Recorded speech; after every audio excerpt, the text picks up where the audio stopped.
All right, good afternoon, everyone. My name is John Norfor. I'm the Associate Director of Admissions for Ross Vet. I'm based in New Jersey. Thank you so much for joining our live stream today on Facebook and YouTube. Today, we're going to hear from Dr. Andrea Peda regarding canine wellness and her involvement with the Baxter Animal Rescue Center. Dr. Peda is a 2008 Ross Vet grad, as well as a current faculty member on campus. A couple of housekeeping items. Feel free to leave questions in the comments area. We'll get to them at the end of the presentation. We also have a URL link available on top of the Facebook and YouTube comment section in case you'd like to receive more information on Ross Vet after the presentation. So Dr. Peda, thank you again for joining us. Over to you. Welcome, everyone. It's great to be here today. I always love to have some time to talk with people, especially those of you who are interested in veterinary medicine. Give you some input on what I do and all the fun things that I deal with every day, and maybe some of it will spark some interest for you as well. So just a little bit more about myself. Basically, as John mentioned, I also am a graduate from Ross, and I absolutely fell in love with the island. And so I basically jumped on an opportunity to come back here to work and teach here at Ross, not only because it's, where I went to school, and I'm very proud of that. But also because the place is very special. The school is special. It's a nice family environment, and the island is very special. So I'm based in St. Kitts. I live here with my family, which consists of my spouse and my pets. I have 3 dogs. One of which you'll see a picture of soon when we get to that a little bit later. But basically, so just a little bit about my background. I'm a small animal person. So large animal questions, they're not for me. But I can basically give you some background about what I've done. So I went to Ross. After that, I went into small animal practice. I was working I'm from Philadelphia area originally. So I was working there originally in a small animal practice, and then I moved to St. Martin. So I was living on the Dutch side of St. Martin for about a year, and then I came back to St. Kitts at that stage. And so I was back in St. Kitts by 2010 when I took a job here working in the clinical skills department. And so that's basically a department where we're doing medical and surgical teaching skills using model-based teaching. So I did that for 2 years, and then I left to go delve a little bit deeper into the shelter medicine field. So I've always been a very big advocate of animal welfare and wellness, and the shelter medicine field in general. And so I left and did that for a year in Northern Virginia. And then I came back to St. Kitts, and I came back to Ross in a clinical position in the small animal clinic here on campus. And I've been back here since 2013. So basically, I've been here since 2010 working, just with 1 year off from 2012 to 2013. So I clearly love it, and I find my way back here. And I don't plan on going anywhere. I love it here. So I have been heavily involved in teaching on the clinical aspects. So I was full-time in the clinic and dealing with all of the preclinical rotations for the students for a long time. And then I've transitioned out, and now I'm primarily doing clinical-based teaching, mainly for 7th semester students, running their small animal surgery Spay Neuter lab. And then also I've founded and created the shelter medicine program here. So after I did my online master's degree through University of Florida in shelter medicine, I started the program here, and that was around 2017. And it's taken off since then. And I'm very excited that I'll be talking to you a bit more about that in a little while. What we're going to start with first is discussing general approach to the animal. So we're going to focus on companion animals, so dogs and cats. I'm going very basic here. We're just talking about basic approach to the animal, reading animal body language. What's the best way when you're, first meeting an animal, to kind of walk in and present yourself to that animal. So we're going to go over that. We're going to go over the basic sort of body language signs and things like that. So we're going to go into a lot more detail on all of these things. So one of the biggest things that we're dealing with is animals coming to the clinic. They're coming to this scary, unfamiliar environment. So they, it's not their normal home. The smells are different. They don't have control over what's happening to them. It's all very untouched territory, and so they're already set up for being super nervous. And so our goal is, how can we approach these animals in a way that we're not going to amplify that fear and anxiety that they're already sort of set up to be feeling. Fear and anxiety, there's a pretty, decent relationship between the two. So they share a lot of sort of physiological responses, and it's important, though, to understand what the difference is between the two. So fear is a normal behavior. It's innate in us. It's normal. It's an emotional response that's basically going to occur, when an animal is perceiving that something or a situation or whatever is dangerous. It's adaptive, so it's going to help an animal escape from a situation that can truly be dangerous. Whereas anxiety, on the other hand, it's anticipation. So this animal is anticipating a future danger that may or may not be real. So they're preemptively sort of kind of just manifesting this sort of anxiety that it may not be something that is even going to happen or is even a thing. And so it can lead to this chronic sort of anxiety sort of state, and it's not good. So our goal is to, we don't want these animals to come into the clinic and be fearful and anxious. We want it to be a positive experience for them, because it's going to be better for them, for their owners, for us, for our staff, all around. It's better for everybody. So we're going to try and discuss this whole, how do we approach the animals? What are the signs of fear, and how can we minimize their fear and anxiety when they come see us? That's where we're starting. So recognizing stress. So, dogs that are stressed out are going to be exhibiting some specific signs to us. Now, when we approach an animal and we're going to walk into an exam room, say, or even if we're walking into the waiting room to meet these animals, we don't want to walk straight up to them and be domineering over them and standing and coming straight up face front to their, to them, and having them kind of be like, whoa, who is this person I've never met? It's very scary for them. We're much taller and bigger than them, and direct eye contact is not the way to go. And going fast and coming up and being like, oh, hi, I want to see my, getting all excited and being like, oh my God, you're so cute. That's scary for an animal. Imagine this animal being all scared and cowering, and like someone's coming at you and like, oh my goodness, look how cute you are. Like, so we have to step back and recognize that. And so it's all about ourselves as well as our staff, anyone who's dealing with the animal, to understand how is the best way to interact. So on the picture on the screen that you're seeing, this is an appropriate way. You don't want to have direct face frontal eye contact with an animal. You want to let them approach you. It's nice to crouch a little bit lower, get to their sort of level.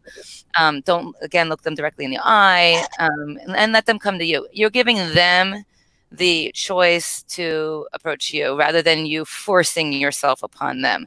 That's important. So when we, once we kind of greet the animal and now we're kind of on a, we've met and they're a little bit more comfortable, you want to, pet them and talk to them and get them comfortable before you go jumping straight into like a physical exam. So this is the time where you might be talking to the owner, getting some information. Meanwhile, you're kind of just petting the dog and letting them know all is okay, maybe giving them a treat, doing some positive reinforcement. But then we're dealing with, okay, so what are we seeing in these animals that are showing, what signs are they showing us when they're nervous? So fearful or anxious animals, they're going to be, so let's talk about dogs. They're going to be showing us their ears will be pinned back. Their hair might be standing up on their back. Their eyes are going to be averted away from you. They're not going to look directly at you. So you'll see the whites of their eyes, and we call that whale eye. Normally, you won't see the sclera of a dog's eye, which is the white part, unless they're not looking directly at you. So when they side eye you, You can see the whites of their eyes, and we call that whale eye. And then, they might be cowering, making themselves as small as they can get, and like cowering back, trying to hide behind their owner, or maybe hiding like under the chair. They might be lip licking or yawning out of context, like they're not tired and they're not just eating a scrumptious treat. Like, it doesn't make sense. They'll do the whole body shake where they shake it off. They might drool, the panting. All these things are going to be like your signs of they're uncomfortable. They're not happy with the situation. So how can we then make them a little bit more comfortable? So then the question is, cats and dogs, are they going to be reacting similarly as far as what stress signs they're going to show us? And yeah, it's pretty similar. Cats will do the same, like crouching, and their ears will be pinned back. They might be puffed up with their hair. They might do the quick tail flick, like they're really kind of annoyed and pissed off. Vocalization. Sometimes they get very, very aggressive when they're, any animal can react in an aggressive manner when they're feeling very stressed and anxious. So these are there's some things to look out for. So then, what can we do for these animals? So how can we preemptively make it a better experience? So before they even come to the clinic, we can have conversations with owners on how to like make them a little bit more comfortable for coming. So get them used to the cat carrier, or the leash, or the car ride. The whole like getting ready to come to the clinic sometimes is stressful is in and of itself. So get them used to these things with positive reinforcement. Allow them to be comfortable in the whole process of getting to the clinic, so that we didn't already sort of wind them up with their fear. And then once they're there, there's a lot of things that we can try and do. The owners can bring along like a blanket or a toy that has the home scent on it. Sometimes that helps. And then it's just about how we greet the animal. So we just need to make sure that we're not loud and in their face. We want to be more calm and quiet and let them come to us. We want to have strategically, treats placed around in the waiting room, in the exam rooms, so that the animals can get this positive reinforcement while they're there. Having some novel, yummy type treats, because sometimes they're so nervous they don't want to take just a regular old dry cookie that we might have for them. And then, avoid just that direct eye contact. And then with handling and restraint, so it's all this fear-free. So everyone hears about fear-free handling and fear-free certification. And it's not a bunch of baloney. It's real. It's a really good practice to have. A lot of owners are going to come to a clinic just knowing that clinic is advertised as being a fear-free clinic, because it makes them feel more comfortable.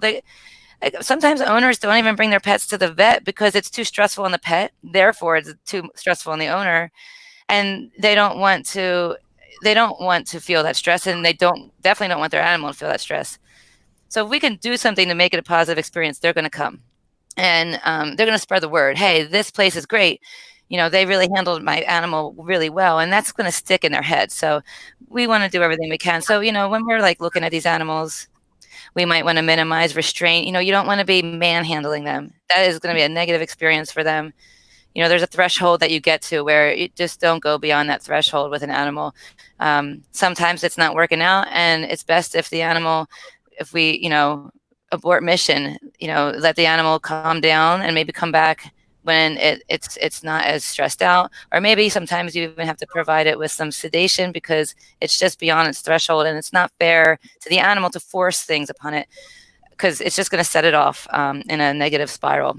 So there's some things we can do, like as far as at the clinic, to make it a little bit better. It's funny. I always find this hilarious, but we always say the white coat syndrome. So the animals see us coming in our doctor's coats, and then they all of a sudden get nervous. Well, it's actually a real physiologic phenomenon. So the color white is bright, and it's actually very jarring to their eyes. So dogs, they have dichromatic vision, so they see better in sort of like the low light sort of situations than we can. And they also can see into the Uvb spectrum, and cats can also see to the Uvb spectrum. So the thing is, the ability to see into the UVB spectrum means that some materials are going to appear more sort of like fluorescent and bright. And so dogs and cats will have that happen. And so things like our bright white coats and white walls, a lot of times clinics might have like bright white walls. That's scary to them. It's very bright and sort of just it's upsetting to them. So it's not it's not really that much of a joke. It's kind of real when people say that they're scared of the white coat, because they are. Um, so we want to aim for fear-free colors. And so there's some things on the screen right now that you'll see in the top middle picture is just some colors that are a little more calming and soothing to animals. So we're looking at colors in the soft yellow to violet range. You want to avoid really bright like white and oranges and reds, and really dark colors. So they kind of like this middle of the road sort of kind of soft hues of colors, and that will be more soothing to them. Then there's other things, and so we have like classical music, just having low level of music in the background. That's quite soothing to dogs. Cats like a different type of music. And this is all research based, so I'm not making this up, I swear. But cats like sort of like a species specific music. And there's and I like this little meme, but the NPR actually did a little presentation with cat and the music that they like.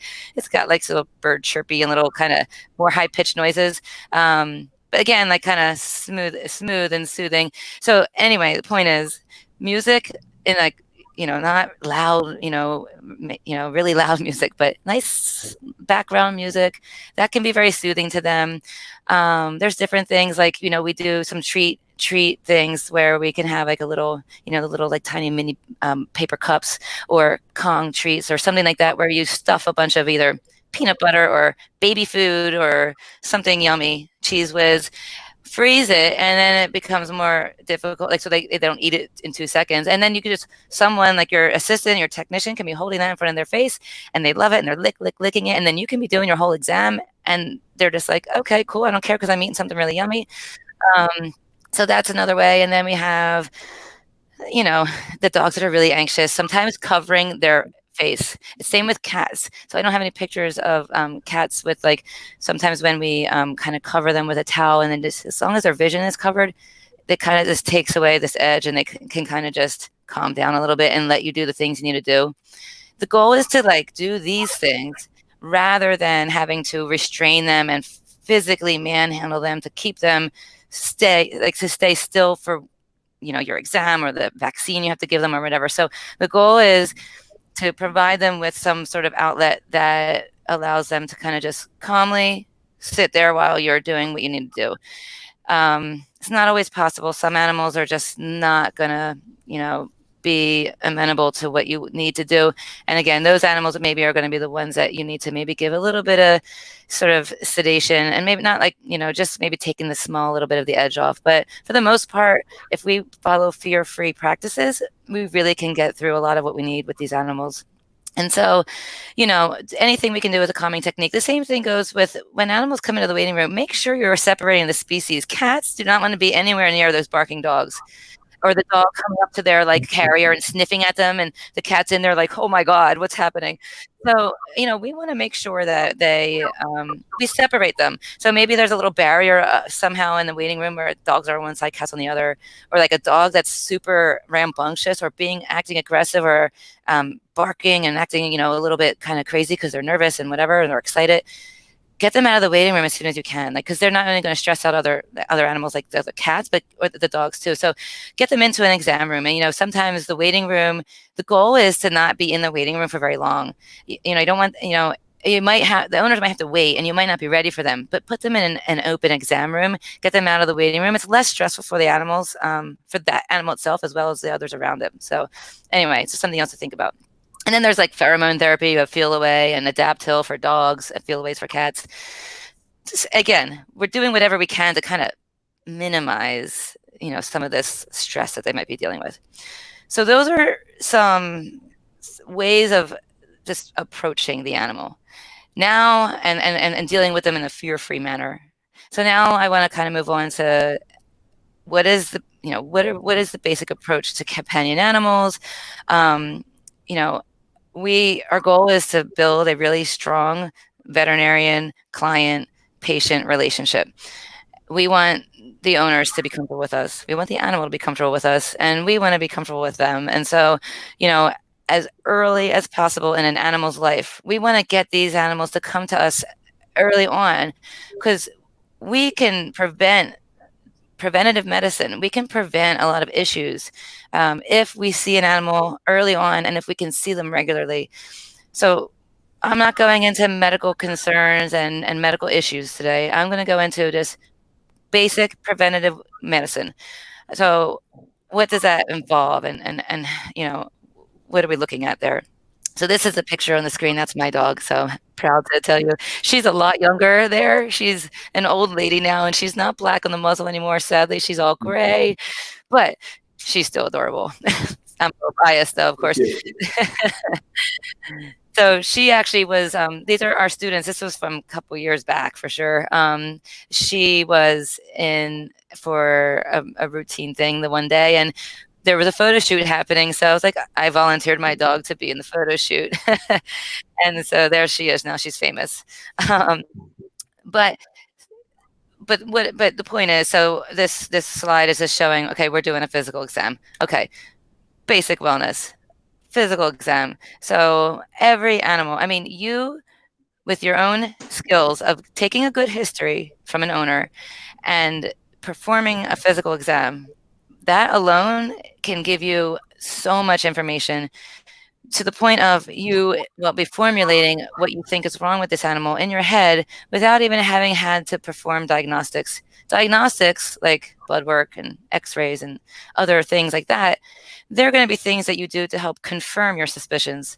But good history taking and physical exam skills are of utmost importance, and it can do a lot for you. Now, basic care and prevention and preventative medicine, we're looking at, first of all, not only the physical exam stuff, but animal identification. Are they microchipped? Are they wearing a dog tag with their information on it?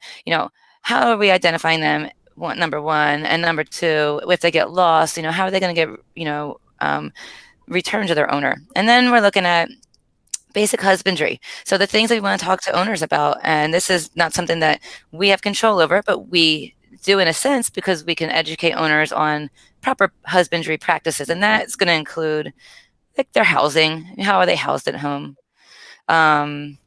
Their feeding, what are they feeding? What is their diet? How often are they getting fed? What their water availability, as long as they have water available to them. Are they being indoor, outdoor only? Are there other pets in the house?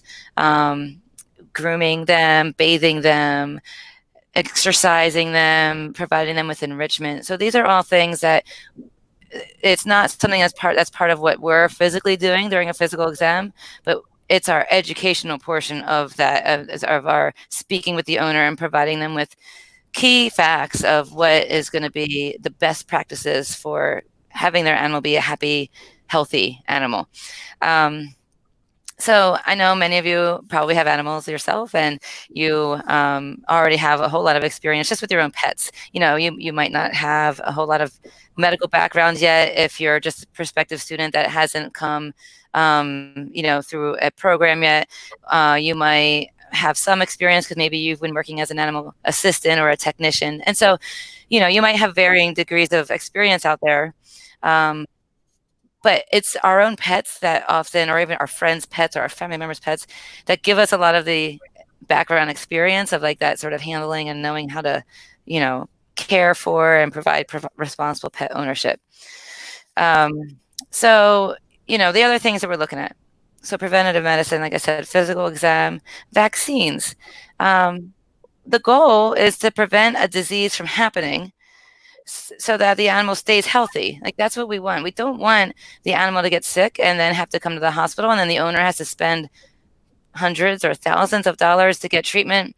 because the animal has to be hospitalized because, say, it came down with, for instance, parvovirus or something that is completely preventable if we follow through with our preventative care measures, which is one being vaccinations.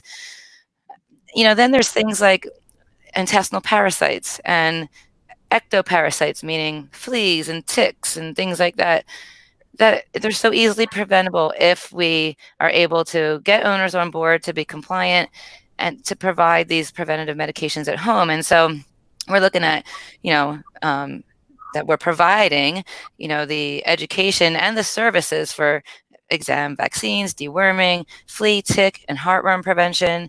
Again, depending on where you are in the world, certain areas will be more prevalent for certain things that you need to address. But, it's basically the end goal is preventative medicine.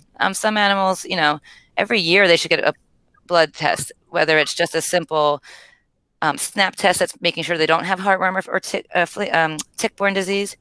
Or if they're older, maybe if they're more in the geriatric years, you're going to be doing screening blood work, like complete blood counts and chemistries to make sure that their blood cell counts are normal and their organs are functioning properly and everything. Another big thing that we tend to forget about is oral care, like teeth and general oral health, making sure that we're encouraging owners to do at-home prophylaxis with toothbrushing. Sometimes that's a big deal because dogs and cats don't like to get their teeth brushed, but they can be trained to handle it sometimes. But talking to owners about that and providing dental cleanings and things like that, that's oral health is another, again, it's preventative care. We don't want their teeth to start rotting out of their head and they have to pull their teeth. So we're preventing that by providing that care. And then comes spaying and neutering. So here's the thing, I'm a shelter medicine person, right? We have a significant overpopulation of homeless animals and animals entering shelters every year. Like it's a lot. It's way better than it was in the past, as far as back in the 1970s. There was like 20 plus million animals entering shelters and potentially being euthanized every year. Now we're at much lower rates in like the 1 million marks. But point is, there's still a lot, and the goal is that we don't want these overpopulated animals that don't have homes, and then are going to be suffering. So we really try and promote spaying and neutering to prevent these unwanted litters that are then going to be on the street, and who knows, continuing to breed, and then more and more suffering could be happening. So we really do want to push spaying and neutering. Now, a couple questions to ask, on that we in theoretical want to answer, right? How do we achieve success in educating owners to providing regular preventative care?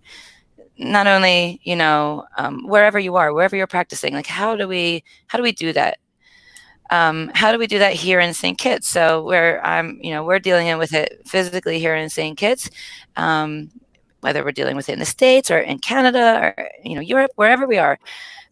How do we get people compliant? How do we get them to do things we want? How do we break down barriers to care? There's always barriers to care where owners may or may not be able to seek out or do things because there's something that's inhibiting that for whatever reason. And how do we break down those barriers? And again, in general, and as well as here in St. Kitts. So a lot of my stuff I'm going to talk about is specific to St. Kitts because it's involving our students and the kind of experiences that they get. And how do we empower owners to become responsible pet owners and how to build the human-animal bond and to improve animal welfare? So these are theoretical questions, like how do we do all this? And I'm going to talk to you about some of the things that we do as far as outreach goes. And so our students here at Ross and our Ross colleagues, so faculty and staff, we have all together along over years and years and years here in St. Kitts, been instrumental in helping build the human-animal bond here, between the community and their pets. We really have been able to kind of conquer a lot of differences where so there used to be so many free-roaming animals on the streets here. And now those numbers have dropped tremendously. So there's a lot more animals being part of the family, and being indoor outdoor rather than just outdoor. So we're seeing a lot of amazing improvements, and it's all a success of our students going out into the community and doing all these fun things where it's fun for them because they're gaining experience and they're also interacting with the community, and then the community's benefiting, and so it's all very exciting. So our goal, it was breaking down these barriers. So let's talk about BARC. So you see a picture of this building up there. You're probably wondering, what is this building we're looking at? This is BARC, which stands for Basseterre Animal Rescue Center. This is, and again, like I'm going into the preventative care, shelter, welfare field here because this is what my joy in life is. So Basseterre Animal Rescue Center opened. The grand opening was in July of 2019, although we didn't really open our doors to the public until September of 2019. I say we because I'm on the board there. BARC is not owned by Ross. It wasn't initiated or built by Ross, but Ross has partnered with BARC. So we have a very close relationship with BARC because our students do a whole lot of amazing hands-on work there. And so we have a very good relationship with the shelter, and we do a whole lot there, and we'll talk about that shortly. But BARC itself is its mission. It's a self-sufficient animal shelter. We obviously participate in rescue of animals on the island that need rescuing. We have adoptions. We have a fostering program. There is outreach programs. We do a lot with it, community outreach and outreach days and visiting schools and things like that. We do. Right now, we have there's 3 buildings in total. However, only 2 of the 3 are completed. The 3rd building is in process, and it should be finished and completed by the end of this year, which is soon. So it's exciting. But currently what we have, and you can see some of this in the pictures now, this was at the beginning, the very, very beginning, these pictures. So they are showing you, it's a little bit bare bones still because the shelves aren't really full. It's kind of staged because it was for the grand opening. We have a full, so you'll see there's an exam room, and then you'll see on the sign, it says Ross University Clinical Examination Room, because this is part of how we've partnered with the shelter. Ross has funded the outfitting of that room because our students are the ones who are using that room solely 100% for their labs that we do. So basically, we have that exam room, and then the other room with all the little shelves you see there on the bottom right, that is our pharmacy slash lab. We have some different diagnostic machines in there and whatnot. And so we have the main building, which was in the previous picture. That is where that exam room is housed. And then we have an open air pavilion, which I don't have a photo of, but that is kind of the back porch of that building. And we do a lot of outreach there, or adoption days.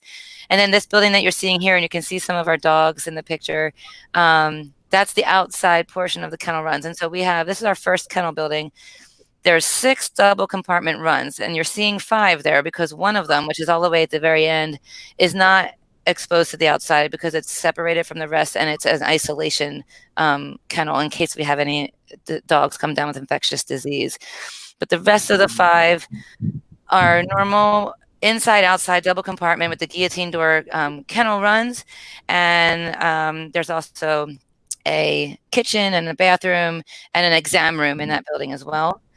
And then the other building, which is under construction still, is almost finished. It's getting there. This is a little bit earlier on, this picture of it, and it's a little bit of a gloomy day, so it looks a little gray in the background. But this is a L-shaped building. It's going to house 18 more double compartment kennel runs, a cat suite, so that we can house cats, because right now all we can house is our dogs.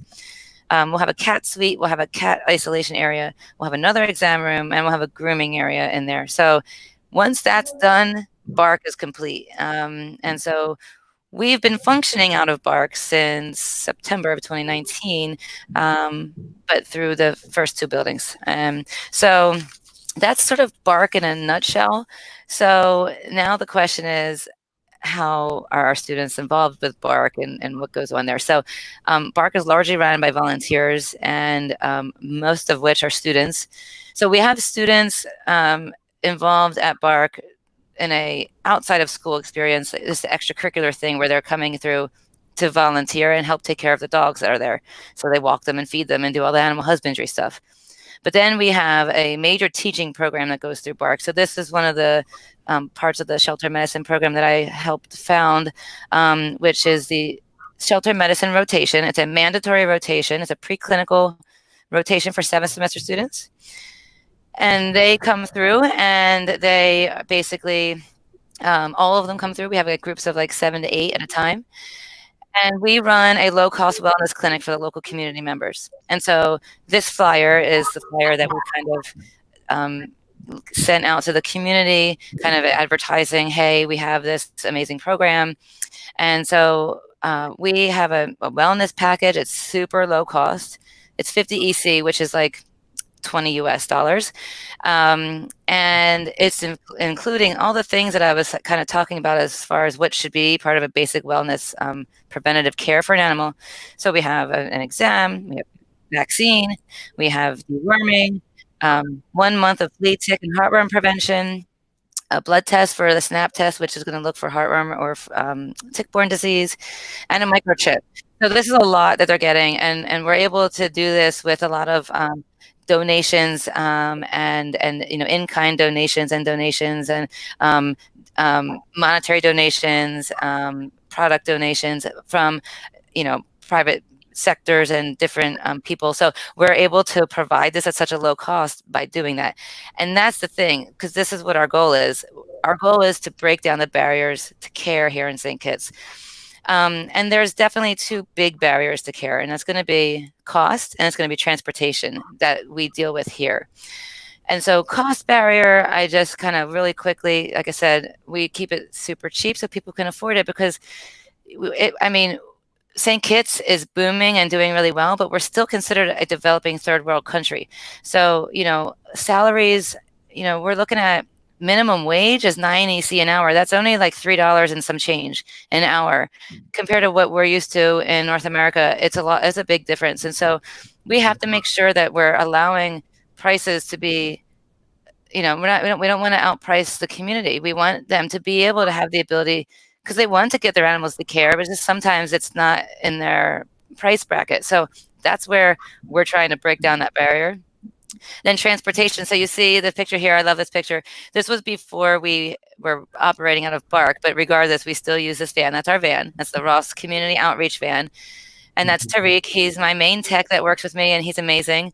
And he drives the van, and he helps go pick up community members who don't have transportation. So there's a lot of people here who don't have their own cars, and they rely on the public transportation system. And the public buses, they don't allow you to bring your dogs on the bus. So they have no way of getting their animal to the clinic then. So this allows them to be able to come in more easily. So we have a bunch of students there posing with Tariq in front of the van. And so he goes and picks up owners and their pets, brings them in. We do what we need to do, and then he brings them back home. And so it makes it really easy. And we don't charge for that. It's a free service. We're trying to make it as easy for people as possible. We even provide, food banks. Sometimes people can't afford food for their dogs, and that doesn't mean that they aren't good owners. That means, that just means that it's another obstacle and of a cost issue that we're trying to help them with. That's all part of the outreach. And so anyway, we're breaking down those barriers. That's the goal. So Ross's teaching program is helping break down these barriers. And so when we're providing these services, we have students, like I said, in groups of 7 to 8 coming in, and they are directly interacting with the animals, the owners, and it's amazing. They get so much hands-on experience. These are 2 students just recently that came through, and they're proudly posing with their patient. But they're all these pictures you're going to see. We have masks on because of obvious reasons with things in the world right now with COVID. But we are still trying to provide this service, and so the students come in. They work in groups of like 2 to 3 per pet, per animal. And they're doing all the things, and it's amazing. It's so heartwarming to and I'm so proud of them to watch them grow, because they get to talk to the owners. So they're interacting with the community members, and it's always such a positive experience, because the community members are so appreciative of what we're doing. Like they really love their animals, and this is a great way for them to be able to do some of these things that they might not have been able to do for their animals before. So they're very receptive. They love coming in. They love interacting with the students, and the students get a really good like client interaction experience. The students do all the things. I'm there to oversee them. So I'm up in this picture in the top left. And I'm, basically the students do the full physical. They give a vaccine, they draw blood, they, calculate the medication doses for the preventatives and the deworming. And, they place the microchip. They're talking to the owners. They're getting history. They're, giving all the information. They're educating the owners on, best practices of what our recommendations are. And it's priceless experience. It's real deal experience. And then I come in and I do a quick check behind them. I make sure, I listen to them as they're talking to the owners, and I add things in if we need to, but they're doing all this, and it's so much fun. They get to see dogs, they get to see cats. And it's just an amazing experience all around. And then, so in addition to these, providing the preventative care, education and this and that, while we're not performing a spay and neuter at that time, we are providing the education on it. And so we give out this flyer that you see on the screen. We have also a free spay neuter program at Ross for community members, so they don't have to pay a thing to get their animals spayed or neutered. We also provide that transport service for that lab, and it's also a 7-semester preclinical rotation. It's a small animal surgery rotation. I'm involved and in charge of that one as well. And we basically are providing these services for free. So we try and explain to the owners what are the behavioral, medical, and public health benefits of spaying and neutering. Whether we can talk them into doing it or not, we still make an attempt, and we give them this flyer, and we can set them up for the appointment. So it's a nice way to get these animals in and try to help combat the overpopulation problem here locally in St. Kitts. So then let's talk about just a couple more things about some of this outreach. So it's not just in the curricular program that we're doing outreach. It's also in the extracurricular program. So there's a lot of student clubs that are welfare-based, so animal welfare-based, that are doing extracurricular things that are really cool and fun, and it's great for the students getting experience, and it's great for the community, obviously. So we have this first set of pictures. We're looking at VITA.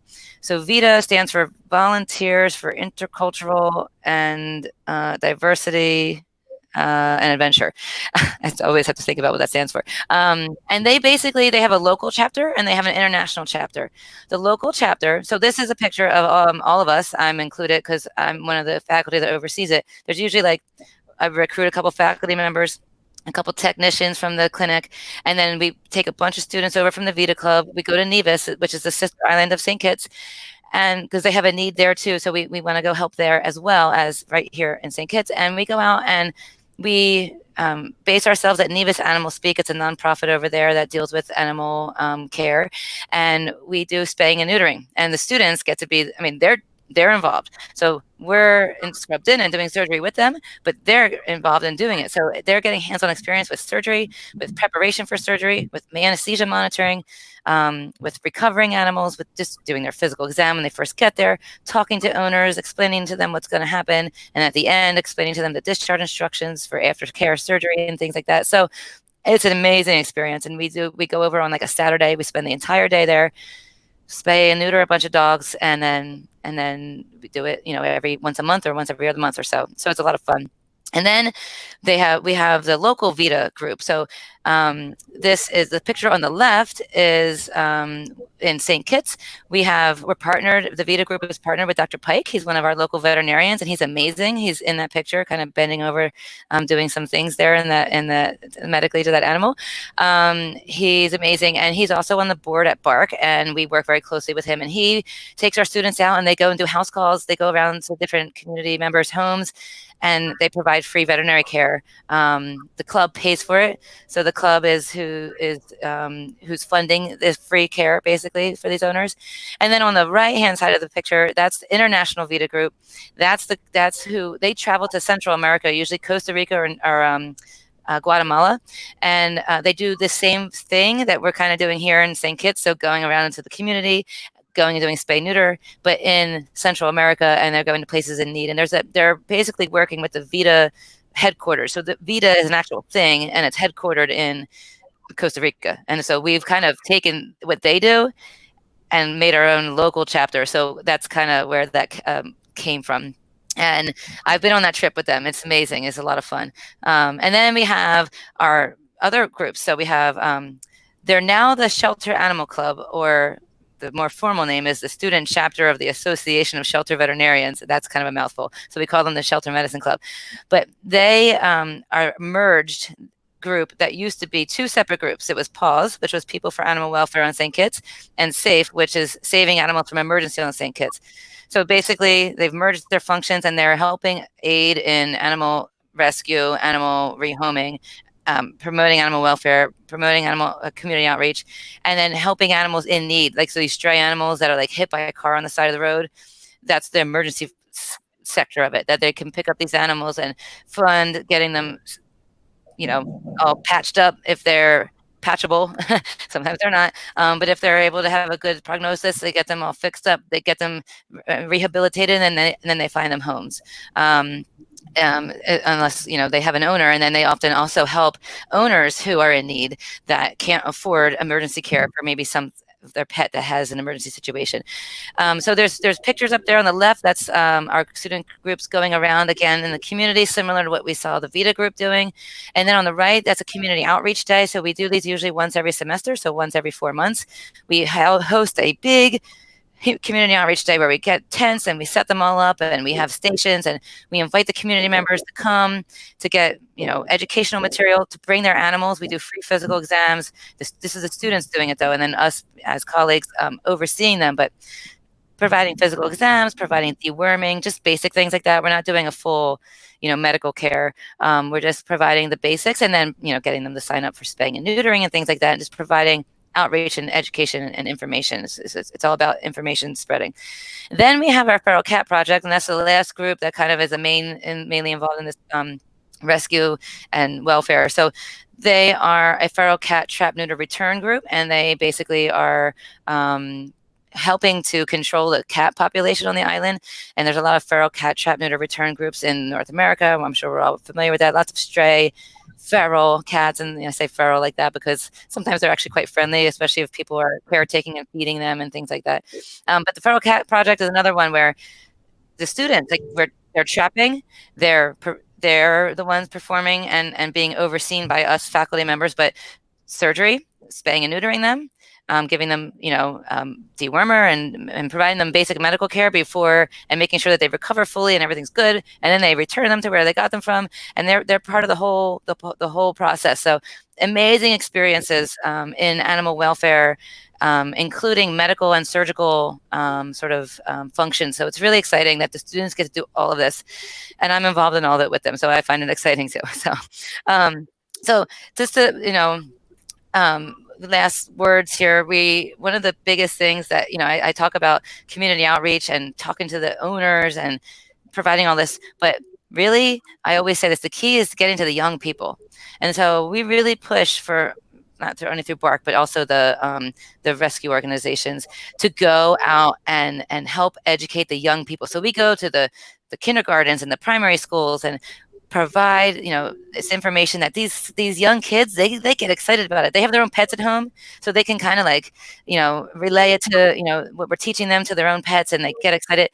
Then we teach them hey, this is great and you should do this and whatnot, and then they bring it home to their parents and they start talking to their parents, so and kind of bringing that information forth, and then that's how we're going to make the longer term change for the future. So all groups, like I said, us, the student groups, BARC, we're striving to provide the community outreach and education. And other than the whole go into the schools and doing all that we're doing, our goal is just to really build the human-animal bond here, between wherever we are, with humans and animals, promote animal welfare and make things better for the animals in general, keep them healthier, keep them stress-free. And so health, meaning medical health and behavioral health, mental health, it's important. It's important for animals and it's important for humans. So yeah, I think that is where I'll wrap up I think I went a little over time, so I apologize about that. No, Dr. Fett, this is great. Great information. Thank you so much for sharing your knowledge. Let's get into a couple of questions before we wrap up the hour here. So the first question to you is, Sandra asks, what is the process by which a clinic is evaluated and certified as fear-free? So there's a different fear-free certification programs out there. And so they're online programs. And basically they are going to be providing you, it's a course, it's like a continuing education course that you would take online, and they provide you with then the certification. And so it's pretty easy to do. You just have to sign up for it. There's a cost involved, of course. But I think the website is fearfreepets.com. I would have to double check that, but I can provide it in the chat box. I can double check that for you guys. And isn't our vets on campus there fear-free certified, our small animal clinic? Yes. Our techs and our animals? Yes, they are. Our entire clinic is fear-free certified, so we're very happy and proud of that. That's good. Excellent, excellent. We have Saskia. She asks, are cats and dogs the most popular pets on the island? What's that? What's the most popular pet? So our cats and dogs, yep. Yeah, cats and dogs are the most popular pets for sure. We don't really have a whole lot of exotic type pets here. The animals on the island we have, as far as like just in general, we have goats and sheep and donkeys, a lot of donkeys, some horses. We have mongoose. We don't have like your squirrels and raccoons. Instead, we have mongoose running around. We have a lot of monkeys. That's another big one that we have African green vervet monkeys. But cats and dogs are going to be the main pets. Dogs being the ones most commonly being brought to a clinic. Cats might be considered a pet, and that might be someone's, actual pet. But it's less likely that often that we get cats being brought to us. So we try and encourage that more and more. People are more likely to bring you their dog, though. Okay. So I have a follow-up question for Saskia. What type of shelter is Bark? Is it an open or closed shelter? So we have no choice because we don't have much room. We are a limited admission shelter, so we're only able to take in when we have room. And we are, we're kind of very proud to also say, we, being a limited admission, we try our best to be what we term a no-kill shelter, meaning we don't euthanize healthy adoptable animals just to make space. So that's why we function mainly as a limited admission shelter. Okay, excellent. And then Christine's asked here, is there a clinic on campus in addition to Bark, and do students get to work in it? Yeah, so Bark is its own little shelter medicine entity. The clinic on campus is a general small animal practice, and students are in that clinic a lot doing work. So we have small animal clinic rotations, and so that's just regular small animal practice appointments. They can be vaccine appointments, they can be dermatology appointments, ophthalmology appointments. We have a dentistry rotation, so students get to come in and be part of animal dentals. We have an emergency rotation, so they're part of the overnight emergency potential care that might come into play. We have a rehabilitation, acupuncture. There's a lot of different small animal, advanced surgical concepts. The small animal surgery rotation, which is the spay neuter one. So there's a lot of interaction in the clinic, which is on campus as well. Yes. Excellent. And then Colleen asks, can any semester level student join one of the clubs you mentioned? Yeah. So we are as early as vet prep up through, 7th semester that people can be involved in the clubs. Excellent. And how many clubs can they join at one time, would you recommend? So that's a thing. I mean, I don't think there's some cap saying that you can't, and get involved in more than this many clubs, but you don't want to get, spread yourself too wide into too many clubs because it's going to be difficult. You want to make sure you're focusing on your curricular work and not falling behind in your actual schoolwork. So usually 1 to 2 clubs, I think, is more than enough to kind of get a specific, club that you're interested in that sort of practice to get your experience. I think beyond 2, enrollments, it would be a bit much to handle. Okay, excellent. And Matthew asks, what do you like most about teaching in relation to shelter medicine? So I love everything about it, but I always get excited to talk about shelter medicine. But my favorite thing really is seeing the sort of that bond being built. So seeing the students successfully kind of educate the owners, and the owners, like that aha moment where the owners are like, oh, okay, that's why we should do that. Oh, okay, I get it now. And seeing the owners like gratitude and how they are going to then that reflects on the care to their animal. So and that's on the side of what we're talking about, owned animals. Then we're talking about, we have homeless animals too that they don't have owners, and that side is very rewarding too, because we're bringing in these animals that are street animals, who knows what they've been through and what kind of condition they're in. We're rehabilitating them and then getting them into these forever homes and then seeing them like just thrive. So it's just all the positive, rewarding things. There's some really sad and emotionally taxing things that you see in shelter medicine as well. But in those situations, they're inevitable that you'll deal with them. But with those come the rewarding, because you're making a difference. So it's all in the rewarding sort of outcomes. That's my favorite part. So, like you said, it's all about making a difference. That's huge. Yeah. Sure. Mm-hmm. So how do you restrain a feral dog who has no prior relationship or trust built with humans? So, when you're dealing with a dog that is completely, feral and is trying to eat you, because he's so scared and you can't get near it at all, that's a situation where you need to do something different. So you might need to provide that animal with some sedation. You don't want to stress that animal out by forcing yourself upon it. You don't want to, manhandle it. You don't want yourself or your staff members or your students to get harmed. And so if it's in a situation where, they're acting overtly aggressive and you can't get near it, you just abort mission and you need to sedate that animal. If you have an animal that's just feral, not acting aggressively, but super fearful and super mentally shut down, and it's affecting them mentally, and it's really, that's the type of animal that you are going to go very slow with, and you're going to try these different techniques that I mentioned earlier, as far as how to kind of minimize some of that stress and how to approach them in a way that isn't going to throw them over the edge. And again, sometimes less is more, and sometimes you need to do baby steps, and it might be a 5-minute appointment might take an hour, and you have to accommodate that when it's necessary. Okay, excellent. Now, regarding the feral cats, do we have a TNR program associated with that outreach? Yes, that's the Feral Cat Project that I was mentioning close to the end of the talk there, where it's a student-run group, and they provide trap, neuter, return services for our feral cats on the island. And that's done in St. Kitts and also Nevis as well. Is that correct? The Feral Cat Project is based in St. Kitts.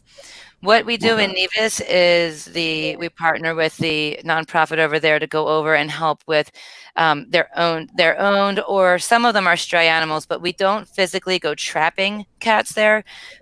People have to, bring them to us, or the dogs bring them to us. So we do perform surgeries there, but it's not a specific trap, neuter, return service. Okay. And a big question here, are there any mental health aspects incorporated in the curriculum, in the DVM curriculum?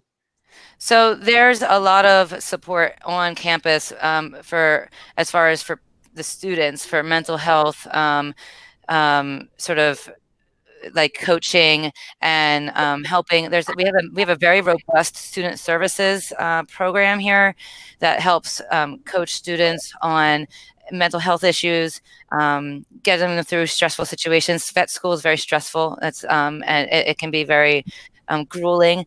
We have they will coach students on the issues and difficulties with exam taking. So we have it built into the entire program that students will always have aid in if they need it in mental health aspect. And we really try and address that, because obviously there is a concern for in our profession, in the veterinary profession, with emotional fatigue and things like that. And so we really do try and address that very, very, very well. And we have a new program called Thrive. Is that correct? That kind of structures that outreach for a student? Yeah. Mm-hmm. Excellent.